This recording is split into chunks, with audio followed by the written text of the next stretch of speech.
Hello বন্ধুরা, সকলে কেমন আছো? আশা করি সবাই ভালো আছো। এসো আজকে রেসিপিটা শুরু করা যাক। আজকে আমি তোমাদেরকে সবুজ মটরের ঘুগনি করে দেখাবো।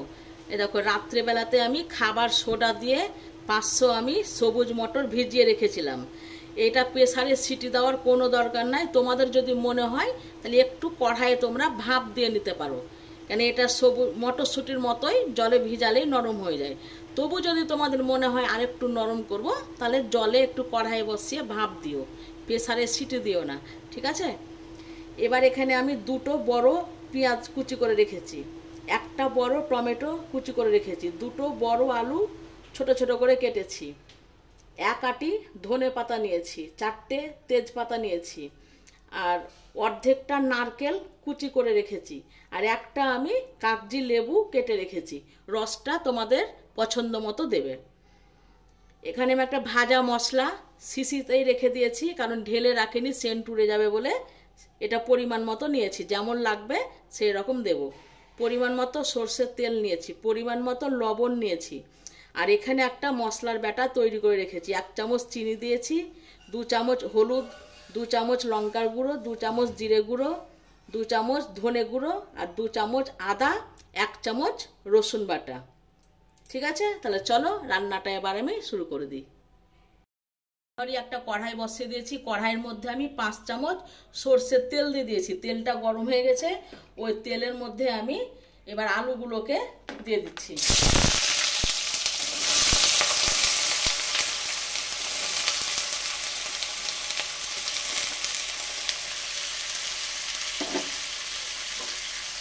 আলুগুলোকে ভালো করে ভেজে নেব। আলুগুলো ভাজা হয়ে গেছে, এবার আমি অন্য পাত্রে আলুগুলোকে উঠিয়ে নিচ্ছি।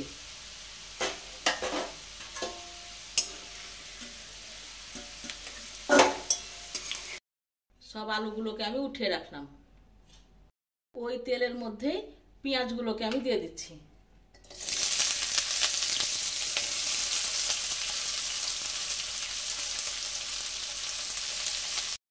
গুলো ভাজা হয়ে গেছে, লাল লাল হয়ে গেছে। এবার আমি নারকেল কুচিটা দিয়ে দিচ্ছি। নারকেলটা দিয়ে 2-1 মিনিট নাড়াচাড়া করে এবার টমেটো দিয়ে দিচ্ছি। এবার পরিমাণ মতো লবণ দিয়ে দিচ্ছি।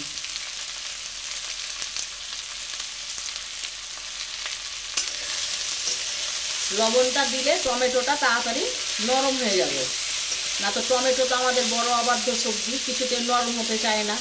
ওর প্রাণ ভোমরা একমাত্র লবণে। দিয়ে 2 মিনিট কষে নিলাম, দিয়ে এবার মশলাটা দিয়ে দিচ্ছি।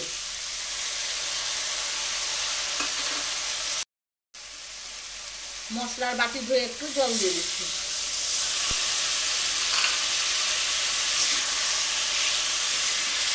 সময় 2 চামচ মতো আমি তেল দিয়ে দিচ্ছি।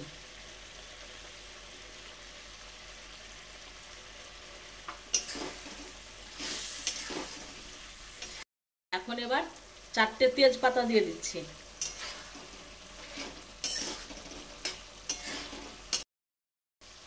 পাঁচ মিনিট মতন মশলাটা কষে নিলাম। দেখো তেল ছেড়ে গেছে, তার মানে আমার মশলা কষানো হয়ে গেছে। যে আলুগুলো ভেজে রেখেছিলাম ওগুলো এখন দিয়ে দিচ্ছি।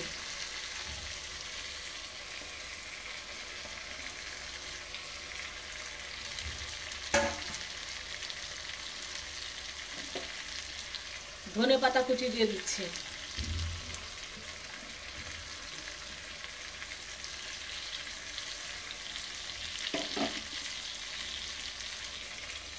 সবুজ মটর ভিজিয়ে রেখেছিলাম, সেটাও দিয়ে দিচ্ছি।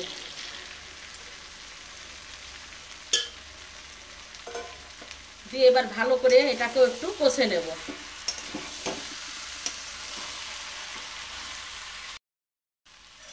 সবগুলো আবার আমি 3-4 মিনিট মতন কষে নিলাম। এবার আমি জল দিয়ে দিচ্ছি।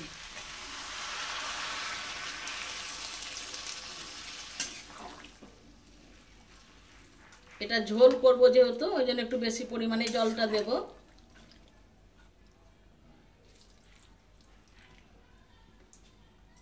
তোমরা যে যেমন ঝোল খাবে সে সেরকম জলটা বুঝে দেবে। ঠিক আছে। এই সময় আমি তেজপাতাগুলোকে সব তুলে ফেলে দিচ্ছি।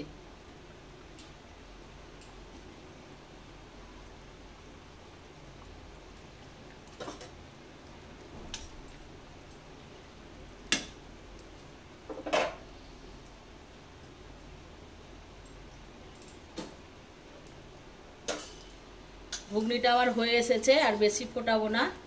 তোমরা মুড়ি দিয়ে খাবে, এত সুন্দর এই ঘুগনিটার টেস্ট কি বলবো বন্ধুরা। তোমরা একবার হলেও খেয়ে দেখো। মটরের ঘুগনি তো খেয়েছো, এই সবুজ মটরের ঘুগনি একবার করে দেখো। সবুজ মটরের ঘুগনি খেলে সাদা মটরের ঘুগনি খাওয়া ছেড়ে দেবে। মুড়ি দিয়ে খাবে, কিংবা রুটি দিয়েও খায় আমার ছেলেরা, আবার রুটি দিয়েও ভালো লাগে। শুধুও খাবা, শুধু যদি খাও না তাহলে একটু শশা কুচি নেবে, একটু গাজর কুচি নেবে, দেখবে খুব সুন্দর লাগবে খেতে। এই সময় আমি ভাজা মশলাটা দিয়ে দিচ্ছি। আমি 2 চামচ মতো দিলাম। লেবুটা চিপে আমি দিয়ে দিচ্ছি রসটা এর মধ্যে। লেবুর রস তোমরা পছন্দ মতো দেবে, যে যেমন পছন্দ করো।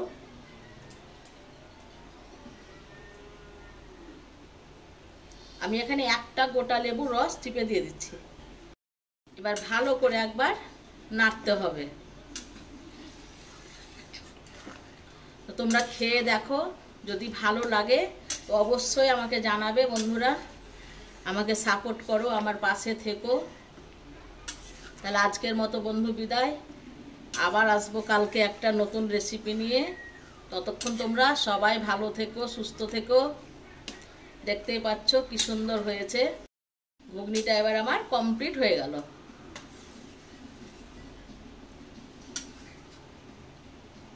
তাহলে আজকের মতো টাটা।